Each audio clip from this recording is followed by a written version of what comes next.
Hello everyone, welcome back to my YouTube channel Karkan Education.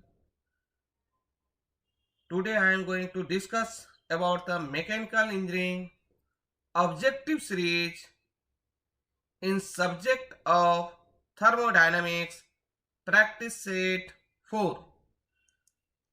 And this video series is useful for RRB JEE CBT 2 BPSC assistant professor, assistant engineer, lecturer, है ना। तो चलिए हम शुरू करते हैं। Question number 1, the efficiency of Joule cycle is. तो what is Joule cycle?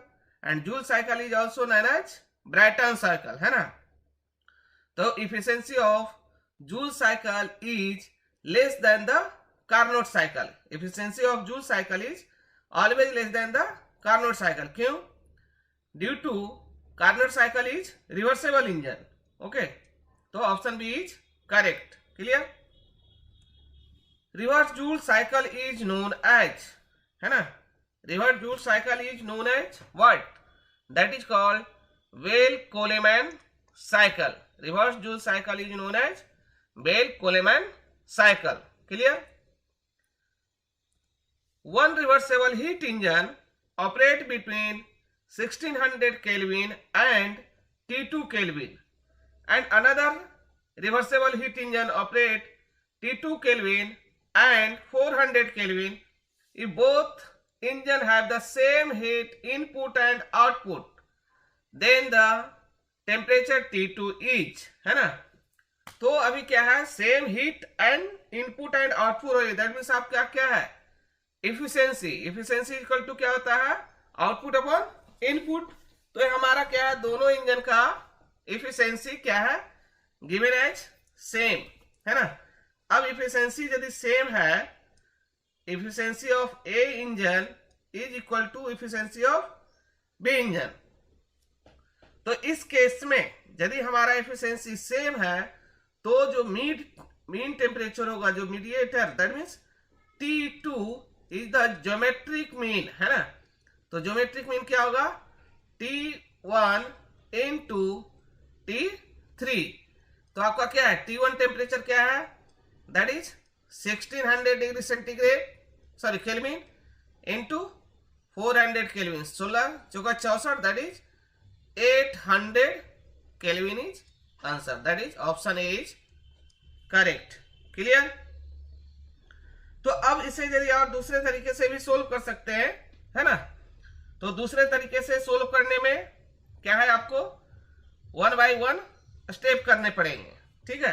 But यहाँ पे कि आपका एफिशिएंसी ऑफ वन इंजन का क्या है? तो T1 minus T2 upon T1, और दूसरे का T2 minus 400 by T2। Next, auto cycle consist of. Otto cycle क्या कहलाता है? तो ऑटो साइकिल यदि हम बात करेंगे कि ये हमारा क्या है? दैट इज पीवी डायग्राम, है ना। पी एंड बी, ये प्रेशर एंड वॉल्यूम। तो Otto cycle is also known as constant volume cycle. तो ये दो कांस्टेंट वॉल्यूम हो जाती है ना। और ये दो है जो constant volume, and these two process, है ना। यहां से जो दो प्रोसेस ये हो रही है ना, कि आपका दिस वन इज 1 2 3 एंड 4, है ना। तो ये कहलाता है आपका two constant volume and two constant what? Isothermal और आइदर आइसेंट्रोपिक। क्या होगा? दैट इज आइसेंट्रोपिक प्रोसेस, है ना। ये जो कहलाता है आपका आइसेंट्रोपिक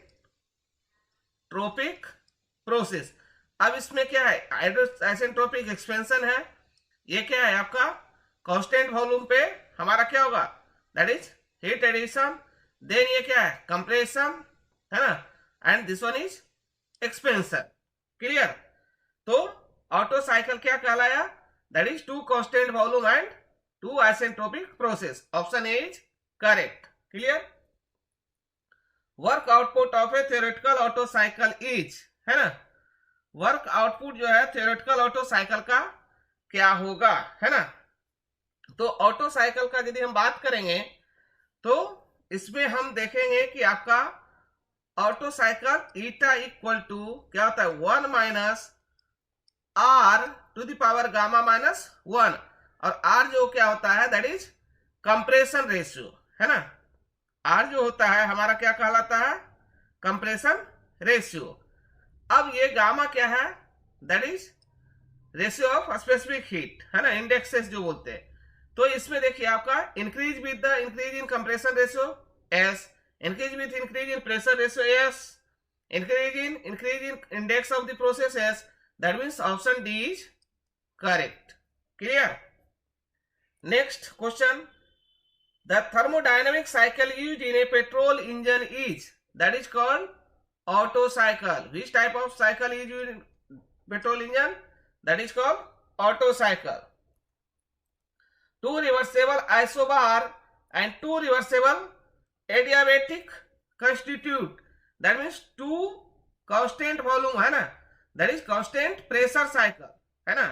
क्या है यहाँ पे, that is given as constant pressure cycle and two reversible adiabatic, that is also called as Joule cycle. Auto cycle में हमारा क्या होता है, टू कांस्टेंट वॉल्यूम होती है ना। There is two constant volume cycle, that is constant volume cycle. Rankine नहीं होगी। डीजल में क्या होता है, आपका कांस्टेंट वॉल्यूम कांस्टेंट प्रेशर होता है। तो option D is correct. Otto cycle is known as, तो अभी हमने क्या बोला कि Otto cycle is known as constant volume cycle. Otto cycle is known as constant volume cycle. Clear. The air standard efficiency of Otto cycle is given as, तो अभी हमने क्या है डिस्कस किया, लिखे भी कि आपका क्या है, दैट इज ईटा, है ना, that is efficiency eta equal to 1 minus R is called compression ratio to the power gamma minus 1, that is option C is correct, है ना। and gamma is also called as ratio of specific heat. The efficiency of Otto cycle depends upon the specific heat of the working substance. Yes, option A is correct. उसमें क्या होता है कि यदि हम increase करेंगे तो कंप्रेशन रेशियो ऑल्सो इंक्रीज होगा, तो इसलिए क्या है, दैट इज स्पेसिफिक हीट पे और कंप्रेशन रेशियो पे डिपेंड करते हैं, but independent from the heat added. जो भी हम हीट ऐड करेंगे ऑटो साइकिल में उसके बेसिस पे इफिशियंसी नहीं करेगी। डीजल साइकिल कंसिस्ट ऑफ, है ना। अब देखिए डीजल साइकिल में क्या कंसिस्ट रहता है ना। तो diesel cycle is one constant volume, one constant pressure and two isentropic process. ये क्या होता है diesel cycle, this one is pressure, this one is volume. तो ये कांस्टेंट प्रेशर पे हीट एडिशन रिजेक्शन, देन इस तरह से आपका जो कहलाता है क्या है ना, कांस्टेंट प्रेशर, है ना। तो हमारा क्या होता है, कांस्टेंट प्रेशर, है ना, one constant pressure and constant volume and two adiabatic. तो हमारा क्या हो जाता है इस तरह से, constant volume, constant pressure, expansion और ये two adiabatic expansion, that is called diesel cycle. The compression ratio is the ratio of, तो कंप्रेशन रेशियो किसे बोलते हैं, तो कंप्रेशन रेशियो क्या होता है हमारा कि swept volume plus clearance volume divided by clearance volume, that means total volume to the clearance volume, है ना। तो यहाँ पे यदि कंप्रेशन रेशियो को R से डिनोट करेंगे तो R इक्वल टू हमारा क्या हो जाएगी, that is VC plus VS divided by क्या होगी, दैट इज VC। तो यही हमारा क्या, VC is the clearance volume, VS is the swept volume, है ना। तो इसे हम और क्या लिखेंगे, यदि क्लियरेंस वॉल्यूम हमें निकालनी है तो VC equal to VS divided by R minus 1. Clear? Next question. For the same compression ratio, the efficiency of diesel cycle is, है ना, efficiency of diesel cycle क्या होगा, less than the Otto cycle। यदि same compression ratio है तो उस case में हमारा ऑटो साइकिल की इफिशियंसी डीजल साइकिल से ज्यादा होगी, ग्रेटर होगी। The efficiency of diesel cycle increases with, है ना, decrease in cut off ratio, increase in cut off ratio, constant cut off ratio, none of these. तो अब बात आती है कि हमारा डीजल साइकिल, तो डीजल साइकिल की इफिशियंसी क्या हो जाएगी, एन डीजल इक्वल टू क्या लिखते हैं, 1 minus 1 divided by R. R क्या है, दैट इज आर क्या कहलाता है, compression ratio to the power gamma minus 1 into rho to the power gamma minus 1 divided by gamma into rho to the minus 1, है ना, and rho is called cut off ratio. तो पूछ रहा है कि हमारा कट ऑफ रेशियो पे कैसे डिपेंड करेगा। तो यदि cut off ratio diesel cycle में डिक्रीज करेंगे कट ऑफ रेशियो तो हमारा एफिशिएंसी इंक्रीज होगा। Clear. The efficiency of diesel cycle approaches to Otto cycle when cut off ratio is 0। यदि हमारा कट ऑफ रेशियो, देखिए कट ऑफ रेशियो ये 0 हो जाएगी, तो 0 टू द पावर ये यदि 0 हो गई तो हमारा क्या बचेगा, यही टर्म आपको बचेगी, एंड दैट इज क्या है, एफिशिएंसी ऑटो साइकिल की हमारी एफिशिएंसी है। क्लियर।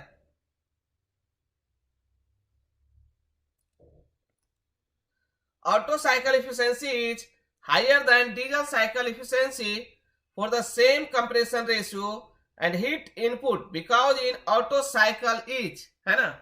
अब पूछ रहा है कि ऑटो साइकिल की एफिशिएंसी ग्रेटर देन होती है डीजल साइकिल से for same compression ratio and heat input. तो उस केस में हमारा क्या होता है, तो that is heat rejection is lower. तो किस में हीट रिजेक्शन, तो Otto cycle has a higher maximum temperature and lower heat rejection than the diesel cycle. तो इस वजह से हमारा क्या होता है, ऑटो साइकिल की efficiency greater than the higher than the diesel cycle for the same compression ratio. Clear. In compression ratio for petrol engine is, यदि पेट्रोल इंजन है तो उसकी हमारी कंप्रेशन रेशियो कितनी होती है, जल्दी से कमेंट में जल्दी कमेंट कीजिए answer quick. What is the compression ratio for petrol engine? That is 5:7. Then next question, compression ratio for diesel engine is 2, है ना। तो compression ratio कितनी होती है डीजल इंजन की, that is 15:20. Clear? During which of the following process does heat rejection takes place in Carnot cycle? तो Carnot cycle में हमारा कौन सा ऐसा दो प्रोसेस है जिसमें हमारा क्या है, हीट रिजेक्शन और हीट टेकिंग प्लेस होती है। हीट रिजेक्शन कहां पे होगी, तो हमारा क्या होता है इसमें, जब इसमें हम बात करेंगे तो आइसोथर्मल, है ना, दैट इज आइसोथर्मल कंप्रेशन जो है उसमें हमारा क्या होता है, दैट इज हीट रिजेक्शन होता है। यदि हम कार्नोट साइकिल की बात करें तो उसमें हमारा क्या है, आपका हीट रिजेक्शन कहां पे होती है, that is Carnot isothermal compression पे। The dual combustion cycle consist of 1 constant pressure, 2 constant volume and 2 isentropic process. Yes, क्योंकि आपका डुअल साइकिल में क्या होता है, 1 constant pressure and 2 constant volume, है ना, and 2 isentropic process, that is known as dual cycle. For the same compression ratio, the efficiency of dual combustion cycle is, है ना, क्या होगा, तो यदि हमारा सेम कंप्रेशन रेशियो है तो उस केस में क्या होगी, डुअल कंबस्टन इंजन की एफिशिएंसी डीजल से ज्यादा होगी बट ऑटो साइकिल से कम होगी। तो सेम कंप्रेशन रेशियो के केस में ऑटो साइकिल की क्या होती है, efficiency of auto greater than efficiency of dual greater than efficiency of diesel. That means option A is correct. The efficiency of diesel cycle increases with increase in cutoff, है ना, increase in cutoff. तो क्या होगा, सही है या गलत है, नो गलत। क्या होता है तब इसमें? तो efficiency of diesel cycle decreases with increase in cut off ratio, है ना। यदि हम कट ऑफ रेशियो को बढ़ाएंगे तो हमारा इफिशियंसी क्या होगा? घटेगा। क्यों? क्योंकि आप देखिए इफिशियंसी ऑफ डीजल साइकिल का क्या होता है? 1 minus 1 upon R to the power gamma minus 1 into rho to the power gamma minus 1 divided by gamma into rho minus 1। तो ये हम रो क्या कर रहे हैं? बढ़ा रहे हैं। तो ये हमारी क्या होगी? ये वैल्यू कम होगी, तो ये इससे मल्टीप्लाई होगा तो कम होगा, तो दैट मीन्स डिक्रीज होगी, ना कि increase. Clear? For the same maximum pressure and temperature, अब क्या है? Maximum temperature and pressure same है, देन व्हाट विल बी? तो diesel cycle is more efficient than the Otto cycle. इस केस में हमारा क्या है? डीजल साइकिल मोर इफिशिएंट होगी।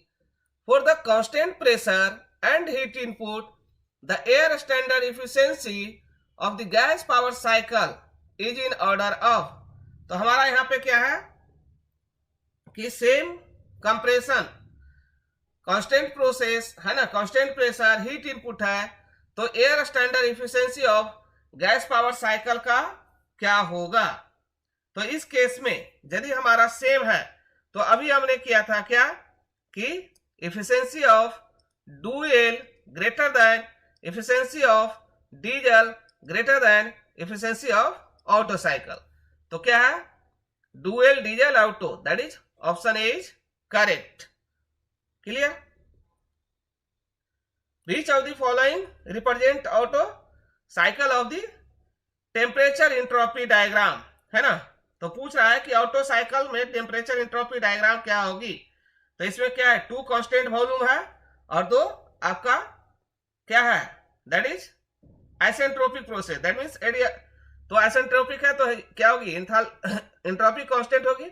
ये तो हमारा फिक्स हो गया है, ये होगा आइदर सी और डी और ए भी। लेकिन हमारा क्या है? साथ में 2 कांस्टेंट वॉल्यूम है, तो 2 कांस्टेंट वॉल्यूम है तो उसमें हमारा क्या होगा? स्लोप होगा। तो जब कांस्टेंट वॉल्यूम है तो ये तो हमारी क्या है? स्लोप अब देखना पड़ेगा किसका ज्यादा होगा। तो हमारा ऑप्शन सी क्या है? करेक्ट है। Clear? Next, the efficiency of diesel cycle depends upon, है ना। तो इफिशियंसी ऑफ डीजल साइकिल क्या होगा? तो compression ratio and cut off ratio पे डिपेंड कर रहे हैं, क्योंकि अभी डीजल साइकिल की इफिशियंसी क्या होती है? Efficiency of diesel equal to 1 minus R, that is ये क्या है? Compression ratio to the power gamma minus 1 into rho to the power gamma minus 1 divided by gamma into rho minus 1। तो rho क्या है? That is cut off ratio. तो यहाँ पे क्या है? Cut off ratio and compression ratio पे हमारा डिपेंड कर रहा है। Clear? A cycle consisting of 2 isothermal and 2 isentropic process is known as, है ना। अब पूछ रहा है कि आपका there are given at 2 isothermal and 2 isentropic process, तो दैट इज कॉल्ड क्या होगा? Carnot cycle. इसको क्या बोलते हैं? That is Carnot cycle. Clear? अब एक साइकिल कंसिस्ट ऑफ, है ना, consist of dash dash and 2 isothermal process is known as Stirling cycle. तो स्टेरलिंग साइकिल होने के लिए हमारा क्या होना चाहिए, है ना। यदि स्टेरलिंग साइकिल की बात करें तो उस केस में हमारा क्या होगा? 2 कांस्टेंट वॉल्यूम, है ना, 2 constant volume and 2 isothermal process, that is known as क्या होगा? Stirling cycle. और इसी में क्या रहता है? 2 constant volume and 2 isentropic process, that is called Otto cycle. Clear?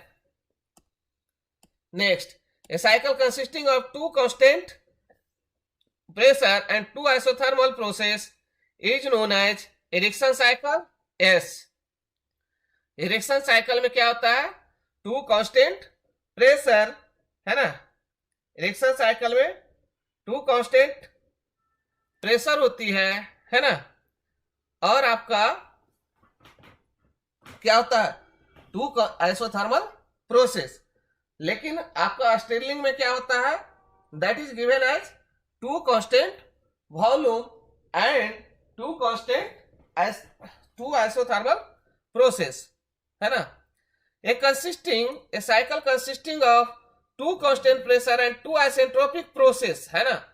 अब बोल रहा है two constant pressure and two isentropic process, तो उसे हम क्या बोलेंगे, है ना।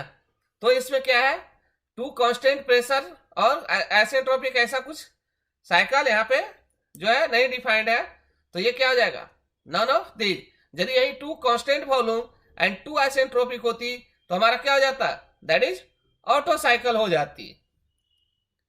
सेलेक्ट द रॉन्ग स्टेटमेंट, है ना। तो रॉन्ग स्टेटमेंट इसमें से कौन सा है, तो रॉन्ग स्टेटमेंट क्या है, Joule cycle consist of two constant pressure and two isentropic. तो देखिए अभी ऊपर वाले जो हम पढ़े कि cycle consisting of two constant pressure and two isentropic process is known as Joule cycle, है ना। तो ऐसा होता है क्या, नहीं, यही इसमें दिया है कि ये Joule cycle two constant volume and two isentropic process है वह नहीं, क्योंकि ये ऑटो साइकिल कहलाता है ना। जबकि बोल रहा है तो जूल साइकिल में क्या होता है, टू कांस्टेंट वॉल्यूम की जगह प्रेशर, तो ऊपर वाला ये जो कहलाएगा क्या कहलाता है, नोन एज जूल साइकिल, है ना। तो ऑप्शन ए क्या है, गलत है। Clear. A cycle consisting of one constant pressure, one constant volume and two isentropic process is known as, तो अभी हमारा क्या है, one constant pressure one constant volume, that is called diesel cycle, that is called क्या, Diesel cycle. Which of the following is correct statement, तो अभी इसमें से कौन सा हमारा करेक्ट स्टेटमेंट है ना। तो इस केस में हमारा for the given compression ratio Otto cycle is more efficient than the diesel cycle. यदि हमारा सेम कंप्रेशन रेशियो है तो उस केस में किसकी एफिशिएंसी ज्यादा होती है, डीजल की, ऑटो साइकिल की ज्यादा होती है than diesel cycle. Option B is correct. Which of the following statement is correct statement, है ना। इसमें से कौन सा स्टेटमेंट जो है हमारा करेक्ट है ना। All the reversible engine have same efficiency, पूछ रहा है कि all the reversible engine have the same efficiency, all the reversible and irreversible engine have same efficiency, irreversible engine have maximum efficiency, all engine are designed as reversible in order to what, maximum efficiency। तो option C is correct. बस इसमें आप अपना comment जरूर दें कि option C होगी और अदर ऑप्शन डी। तो जिनको भी डाउट है आप कमेंट में जरूर कमेंट करें with the explanation. Clear. The efficiency of a dual combustion cycle dash upon cutoff ratio, that is depends upon the cutoff ratio। क्योंकि आपका क्या है, आपका efficiency of dual cycle already क्या है, कटऑफ रेशियो पे क्या है, डिपेंड करती है ना। When cutoff ratio is dash, है ना। अब पूछ रहा है कि कटऑफ रेशियो क्या होगी, then efficiency of diesel cycle approaches to the auto cycle, that means cutoff ratio क्या हो जाएगी, जीरो हो जाएगी। देन डीजल साइकिल, है ना, efficiency of diesel cycle becomes efficiency of Otto cycle हो जाएगी, है ना। Clear. The efficiency of dual combustion cycle for the same compression ratio, है ना, for the same compression ratio is diesel cycle, क्या होगा, डैश डैश, किसमें कि एफिशिएंसी किसकी ज्यादा होगी, डुअल साइकिल और डीजल साइकिल में। कमेंट दें फास्ट। तो क्या होगा, efficiency of dual cycle is greater than the diesel cycle, है ना। Option A is correct. A close cycle gas turbine work on joule cycle, पूछ रहा है कि close cycle gas turbine work on joule cycle? Yes. In a closed cycle gas turbine, the air is compressed isothermally, isentropically and polotropically. None of these. Which one? कौन सा correct होगा? तो that is compressed as isentropically, है ना? The gas in cooling chamber of a closed cycle gas turbine is cooled at, है ना?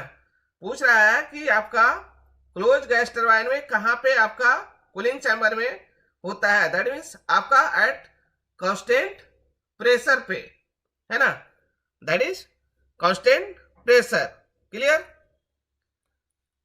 विच of the following statement is wrong, है ना? तो इसमें से कौन सा स्टेटमेंट गलत है? तो in a close cycle gas turbine pressure range depends upon the atmospheric pressure. No no no, ये हमारा गलत है. That means option B is correct. And open cycle gas turbine work on, open cycle gas turbine किसके basis पे काम करता है? तो कौन सा होगा? अरे सिंपल, कोई भी आपका ओपन गैस टरबाइन हो या जो भी हो, that is Joule cycle. In open cycle gas turbine plant, है ना, in direct heat exchanger cooler are avoided, direct combustion is used, a condenser is used. तो ऑलरेडी क्या है, सभी चीज एक ही होती है साथ. That means all of these. Option D is correct. The work ratio of A gas turbine power plant is, है ना? पूछ रहा है कि वर्क रेशियो क्या होगी, है ना? तो work ratio is given as, क्या होता है? Net work output upon work done by the turbine. तो क्या होगा? सॉरी, ये आपका ये जो ऑप्शन है इसको इस तरह से, ये नहीं, ये गलत लिखा है. यहां पे क्या होगी? Net work output divided by work done bye turbine. That is called work ratio. That is option A is correct. Clear? The efficiency of gas turbine is given by, है ना? अब पूछ रहा है कि आपका efficiency of gas turbine given by क्या होगा? अभी ऊपर क्या पूछा था? That is work ratio. तो work ratio में क्या होगी? Net work output divided by work done by turbine. अब पूछ रहा है that is efficiency of a gas turbine is given by, so that is net work output divided by total heat supplied. That is option B is correct. The ideal efficiency of simple gas turbine cycle depends upon pressure ratio. पूछ रहा है कि ideal gas turbine, है ना, simple gas turbine जो है उसका cycle में depends on the pressure ratio. क्या प्रेशर रेशियो पे डिपेंड करती है? यस, क्योंकि एफिशिएंसी जो भी है आपका प्रेशर पे आरपी अपन R2, PU2 अपन P1, है ना, डिपेंड करती है.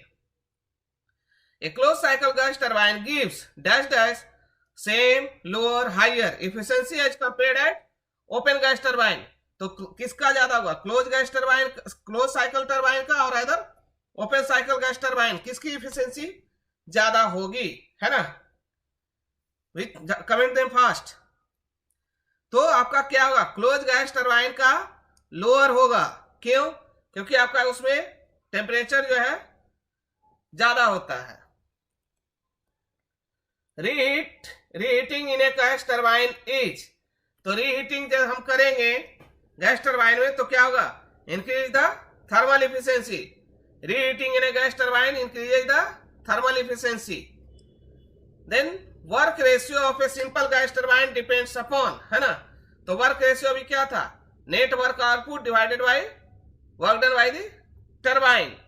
तो उस केस में हमारा अब पूछ रहा है कि work ratio of a simple gas turbine depends upon which parameter, है ना? कौन कौन से पैरामीटर पे? तो यहाँ पे क्या आ जाएगी? That is maximum cycle temperature में भी, है ना, that is minimum cycle temperature as, pressure ratio as. That means option D is correct. In ideal gas turbine plant, है ना, in ideal gas turbine plant it is assume that the compressor and expansion process are, है ना, ideal gas turbine power plant है तो compression and expression process is considered, क्या हम उसको consider करते हैं, तो that is isentropic process. Compression और अदर एक्सपेंशन को हम क्या है, एडियाबेटिक नहीं करते हैं, आइसेंट्रोपिक प्रोसेस कंसिडर करते हैं। Clear? The thermal efficiency of ideal gas turbine power plant turbine plant is given by, तो ये जो आर है ये आर कंप्रेशन रेशियो नहीं, ये आप क्या है, are P, that is pressure ratio, है ना। तो जब आर प्रेशर रेशियो है तो अब पूछ रहा है कि आपका एफिशिएंसी क्या होगी, है ना। तो एफिशिएंसी आपका यहाँ पे ये जो ऑप्शन दिया है ना, ये किसी में आपका नहीं आएगी, तो कौन सा होगा, ये जो एफिशिएंसी होती है ना, थर्मल एफिशिएंसी क्या हो जाती है, तो ईटा इक्वल टू, है ना, eta equal to 1 minus 1 divided by R P, that is pressure ratio to the power 1 by gamma, gamma is specific heat, तो ये क्या है, gamma minus 1। Clear? The gas turbine cycle with regenerator improves, है ना, यदि हमारा regenerator use कर रहे हैं तो क्या यूज होगा, इंप्रूव होगा, that is improve that the thermal efficiency, है ना। रीजनरेटर जब यूज करेंगे तो गैस टर्बाइन की थर्मल एफिशिएंसी क्या होगी, बढ़ जाएगी, इंप्रूव हो जाएगी। High air fuel ratio in a gas turbine, यदि हाई एयर फ्यूल रेशियो, है ना, यूज करेंगे गैस टर्बाइन में तो what are the effect, that is the reduce that the exhaust temperature, क्या होगी, reduce that the exhaust temperature. The efficiency and work ratio of a simple gas turbine cycle are, है ना, efficiency and work ratio simple gas turbine का क्या होता है, very low, ऐसा नहीं कि बहुत ज्यादा होता है, that is very low. The principal constituent of fuel are, तो फ्यूल में क्या होगा, कार्बन एंड हाइड्रोजन रहेगी, तभी वो क्या है, दैट इज प्रिंसिपल कंस्टिट्यूएंट, यही मेन कंस्टिट्यूएंट होती है, कार्बन एंड हाइड्रोजन। क्लियर? अब हमारा जो है फ्यूल से related that is thermodynamic parts का थोड़ा थोड़ा पार्ट अब हो रहा है, कवर खत्म हो गई, है ना। The amount of heat generated पर kg of a fuel is known as, 1 kg fuel को जलाने से जितनी ऊर्जा हमें मिलती है दैट इज कॉल्ड व्हाट, उसे क्या बोला जाता है, comment them fast, that is called calorific value of the fuel.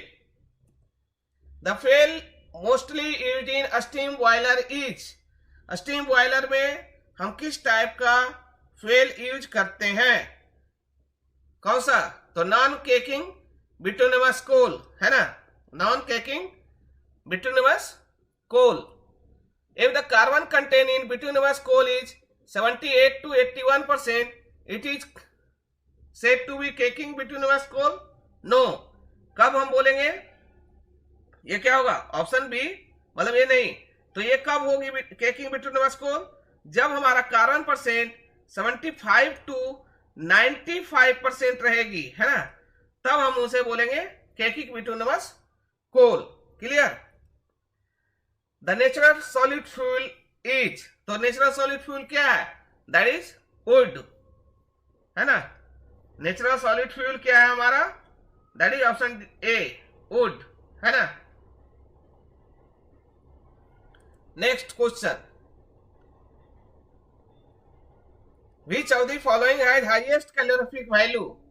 अब हाईएस्ट कैलोरीफिक वैल्यू की बात कर रहे हैं तो इसमें क्या है, एंथ्रासाइट कोल का सबसे हाईएस्ट कैलोरीफिक वैल्यू होती है, तो एंथ्रासाइट की कितनी कैलोरीफिक वैल्यू होती है, दैट इज 36,000, है ना, किलो जूल पर KG.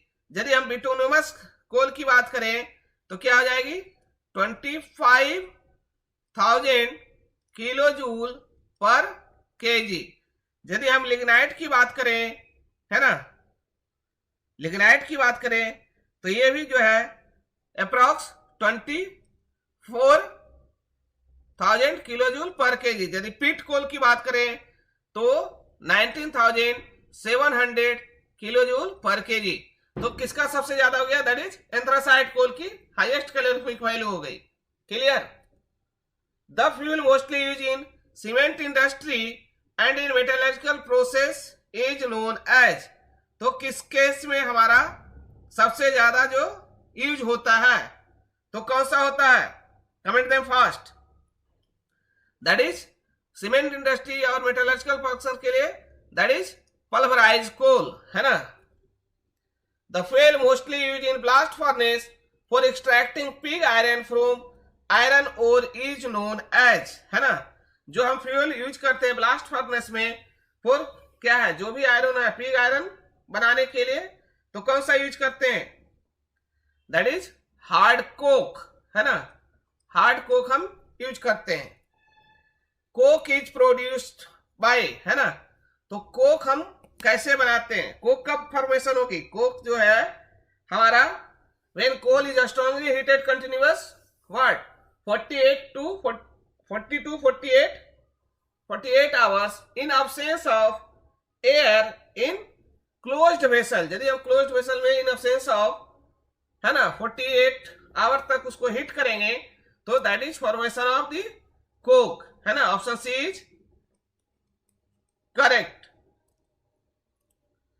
64 wood charcoal is produced by heating of wood is 100 degree centigrade. अब पूछ रहा है कि 100 डिग्री सेंटीग्रेड पे वुड को हीट करेंगे तो वुड चारकोल बनेगी? No. Briquetted coal is produced from the finely ground coal by molding under pressure with or without a binding material। तो क्या होता है? ब्रिकेटेड कोल होता है S. When coal is first dried and then crushed to fine powder by pulverized machine, the resulting fuel is known as, है ना। तो इसे हम क्या बोलते हैं? दैट इज ऑप्शन डी होगी।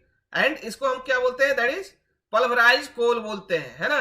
When coal is first dried and crushed into fine powder by pulverizing machine is known as pulverized coal, है ना।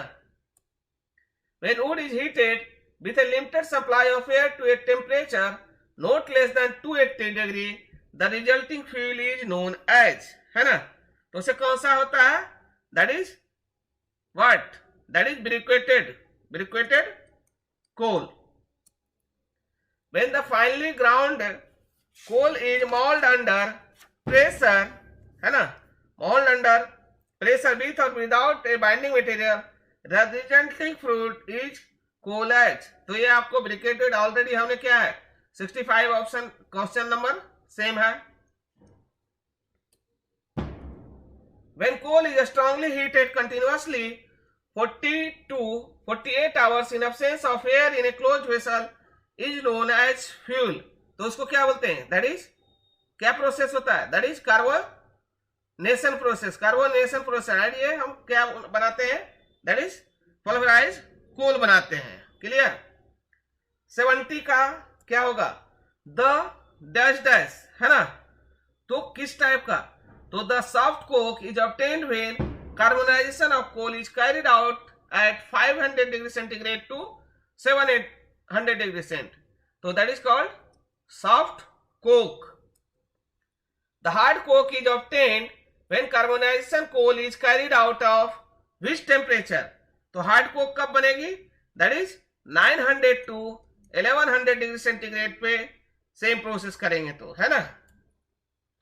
Carbonation of a coal consist of, है ना।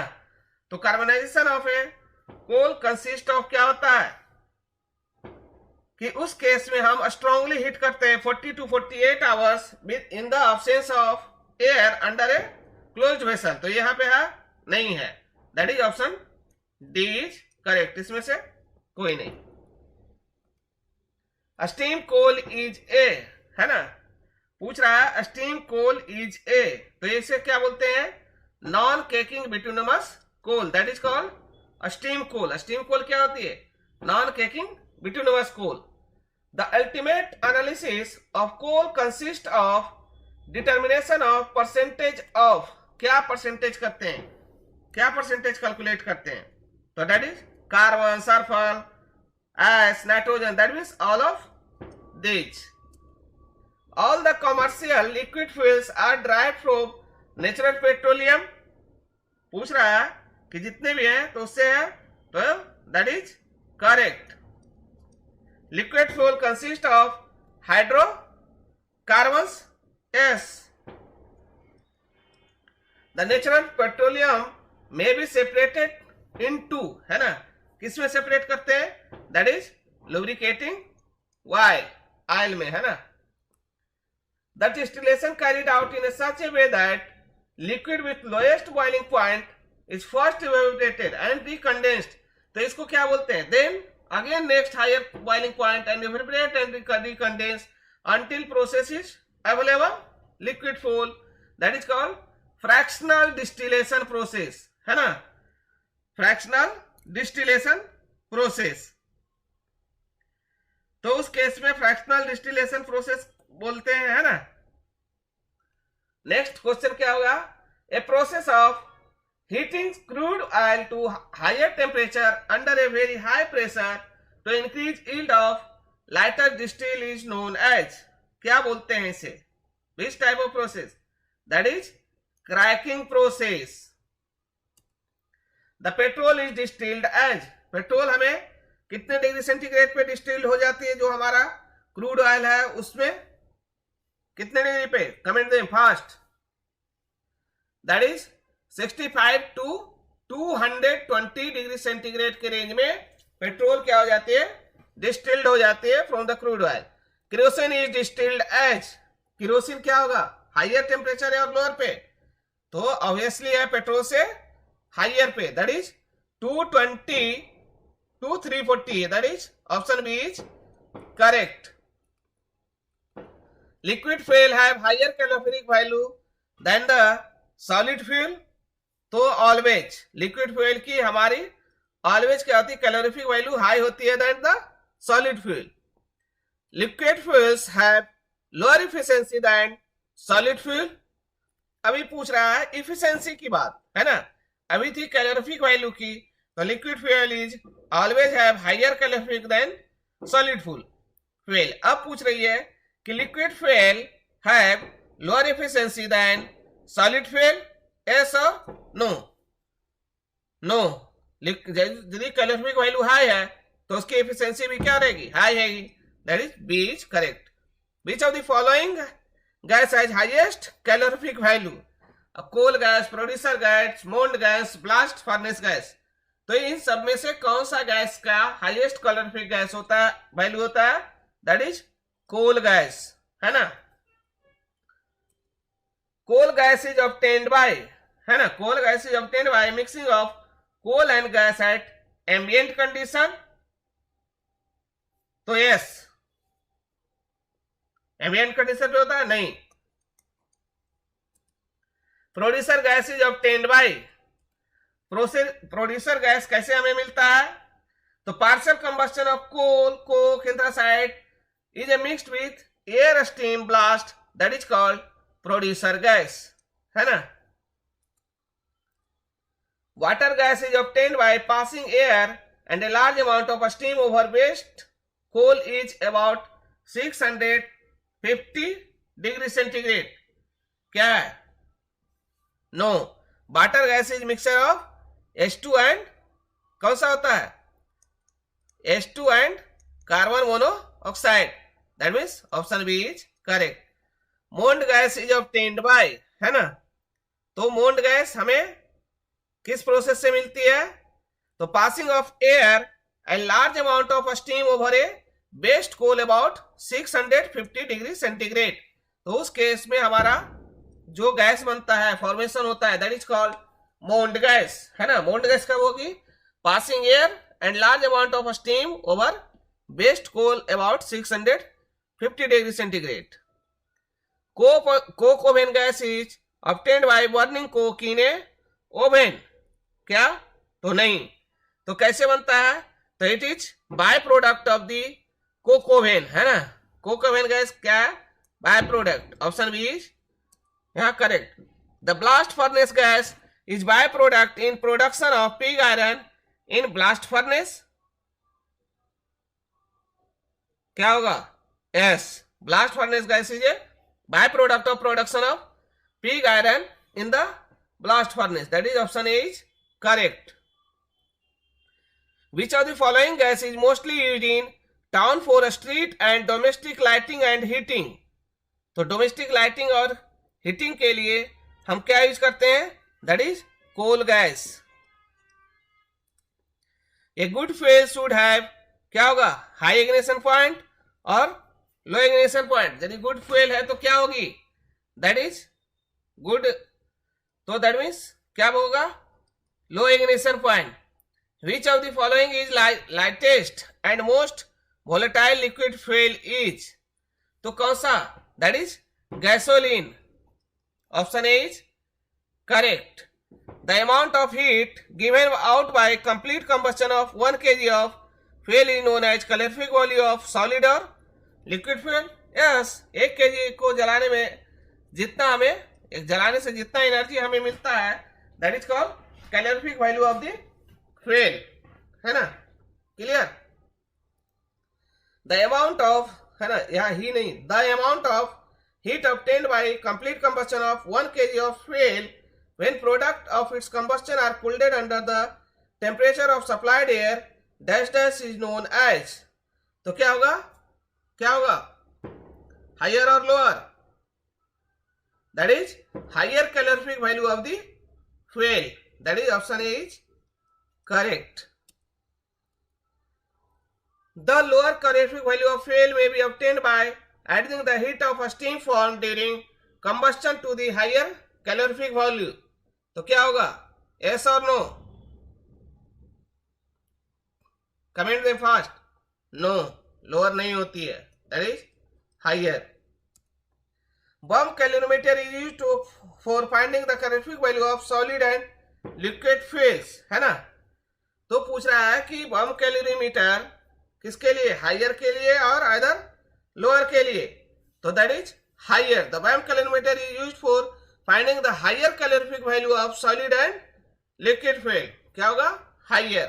नोट, मेजर द लोअर के लिए. Which of the following statement is incorrect, है ना, तो incorrect क्या है, एक good fuel have low ignition point, correct है.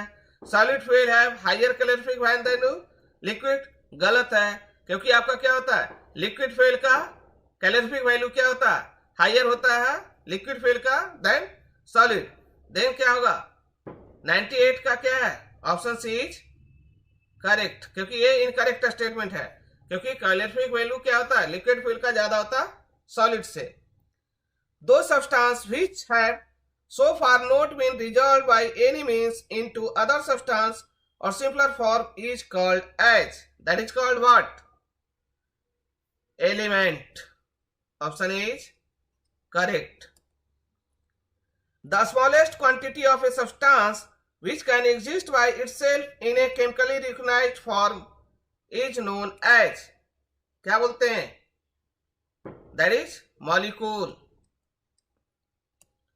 The elements are made up of minute and chemically invisible particle as atom. Yes. A molecule consists of one atom is known as monoatomic. A triatomic molecule consists of 3 atoms. The atomic mass of an element is the number of times of atom of the element is heavier than the hydrocarbons, hydrogen atom. Yes. Option A is correct. Hydrogen is a क्या है, कौन सा substance है, that is lightest substance.